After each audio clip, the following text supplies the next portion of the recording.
Hi, Professor Spooner. How are you? Good afternoon, Frank. Very well. I think it must be a month since we last talked, or maybe 3 weeks or a month. I'm not sure. It's been about a month. And an enormous amount has happened. It seems as though when we don't talk, the number of things happening increases. Maybe we should talk more often to slow things down. Of course, the big news today is the supposed retirement of Prince Philip. Ah, yes.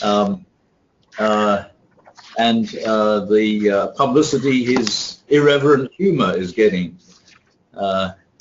Apparently somebody said to him today something about him standing down, and he said, "I can't stand up anymore."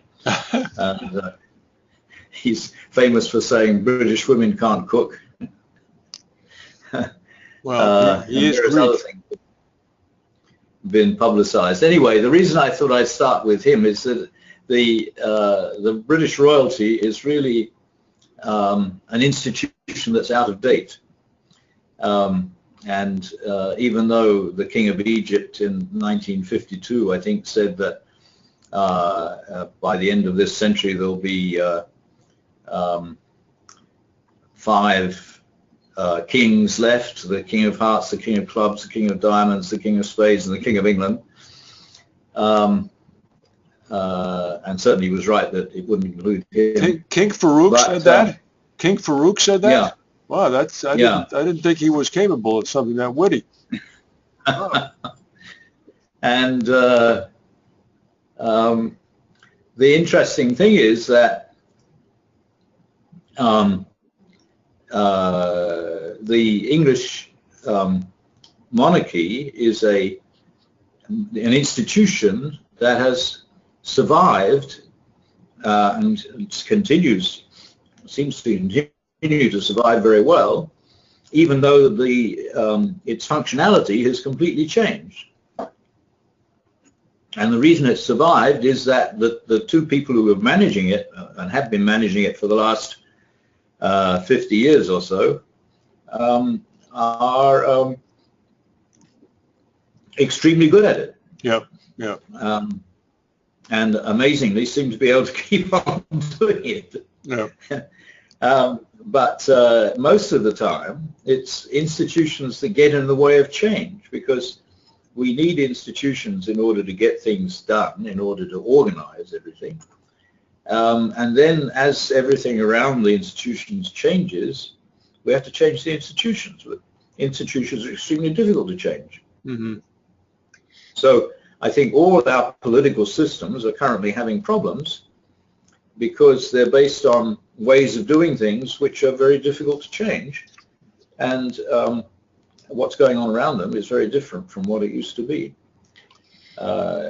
It's very interesting to see what is being done in the run-up to the recently called British election, and the relationship, the way that's playing into the relationship between the British government and the EU.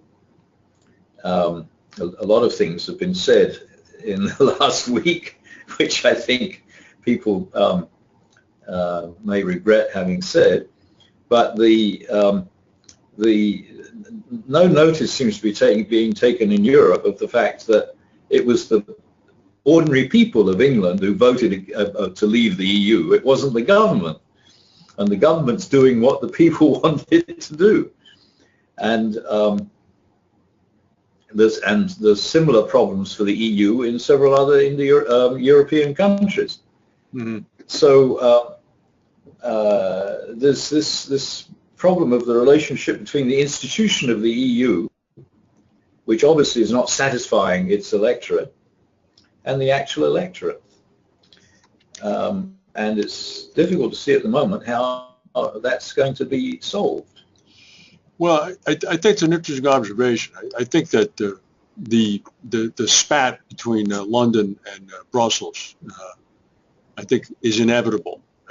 There has to be a tremendous amount of anger in Brussels about the Brexit. This does not bode well for the work that people have been working on for the past 50 years or so. So, I mean, yes, it might be the result of a popular referendum. Yes, it might be the will of the British people. It might be all those things. But from an institutional perspective, this is a very bad thing for Europe.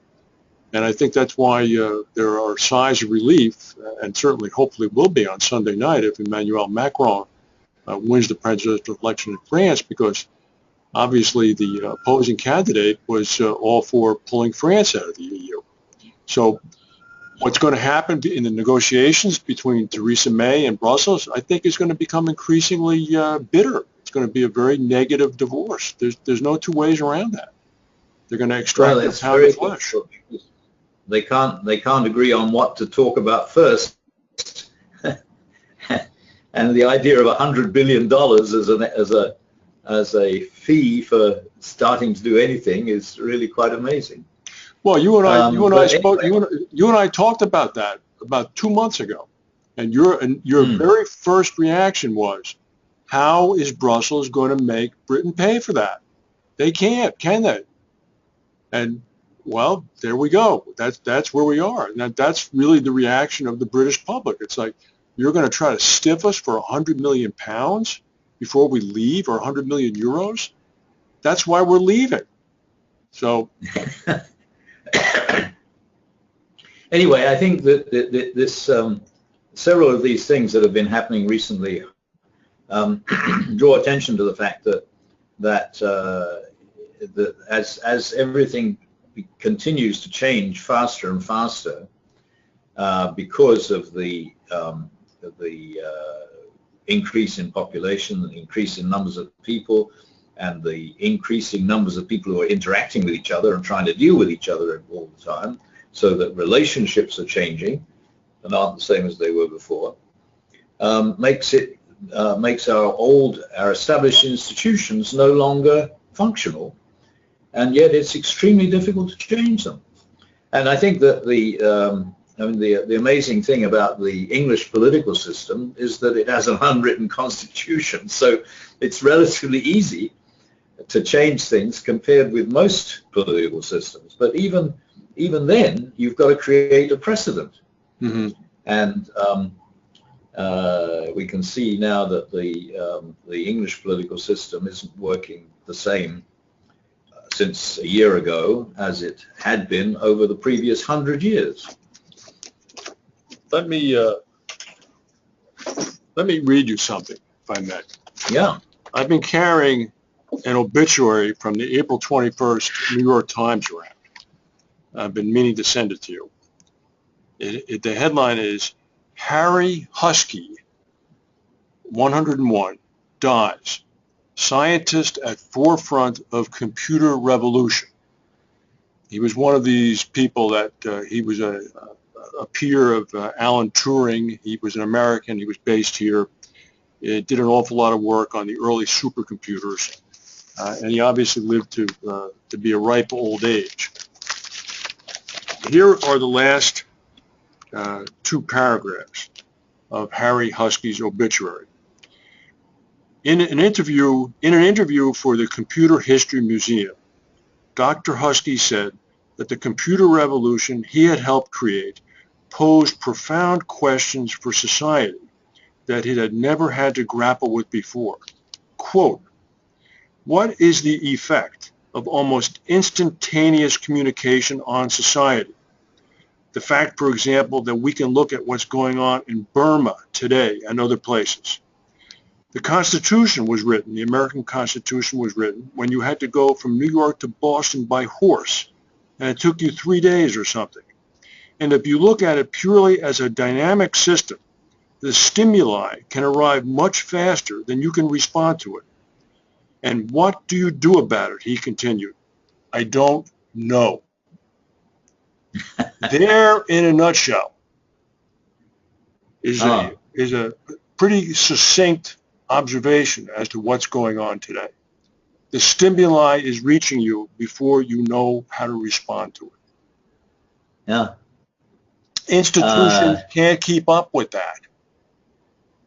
And I think that, well, I don't even know the name Manuel Castells. He wrote a 3-volume book about globalization, which is called The Information Age, Mm-hmm. which over a spread of 3 volumes, which is something like 1,500 pages, he makes a case that we're now living in an era of informationalism, which is it's not replacing capitalism, but it's sort of comparable to capitalism as a way to run society, and we haven't actually got used to it yet. We haven't assimilated to it yet. We haven't actually caught up with what's happening to us. We don't realize how the enormous increase in the amount of information available is actually changing the way everything gets done. That's exactly right. That's exactly right. It's changing the way everything gets done, and it's changing individual lives of people. It changes my life. It changes your life. It changes the way you and I interact with each other. The institutional artifice, if you will, that is keeping the glue together is not doing that anymore. It's being surpassed and superseded. That's why, to go back to the beginning, what you were saying about the British monarchy and Queen Elizabeth and Prince Philip, it's amazing what they have been able to do over the past 55 some years. Yeah. Absolutely amazing. Yeah. Now, what would, if England, Great Britain had remained in the European Union, and the European Union continued to become more completely integrated, one wonders what would have happened. maybe that would have been would have somehow come together with the end of the current royal couple, and provided what shall I say, an end to the British dynasty that worked as Britain became integrated into the European Union. Because it's difficult to see how the monarchy is going to survive after this pair, because they've been so unique. It's going to be a challenge, but there is royalty. There's a monarchy in Holland. There's a monarchy, I believe, in Sweden, right? Yes, but they function in a very different way from the British monarchy. They do. I mean, Prince Philip said that he's the world's most experienced plaque unveiler. Oh. This is true. I mean, after a while, you wonder. Unlike the royal families of Sweden and Holland, he doesn't ride a bike. Right. Well, he would if it was 50 years ago. He was quite sporting in his youth. And the rumor is that he still reads the Daily Racing Form every day. Okay. Well, thank you, Professor. We'll see. Who do you like in the French election Sunday? I could ask you about the Kentucky Derby on Saturday, but I'll ask you about the French election on Sunday. I don't like to predict the results of elections. Okay, fair enough. We would have all been betting on the wrong side for the past few, certainly, that's for sure. But it's certainly going to, all these elections are going to feed into the general European process of trying to forge something new. The whole process is completely unpredictable, I think. Well, we'll look forward to discussing it next week. With Theresa May saying she's going to be a bloody difficult woman, and who is it, Tusk actually complimenting her on her ability to be so. It's going to be very interesting to watch. I'd love to be a fly on the wall at some of those meetings. Yeah. Okay, see you next week. All right, thank you, Professor.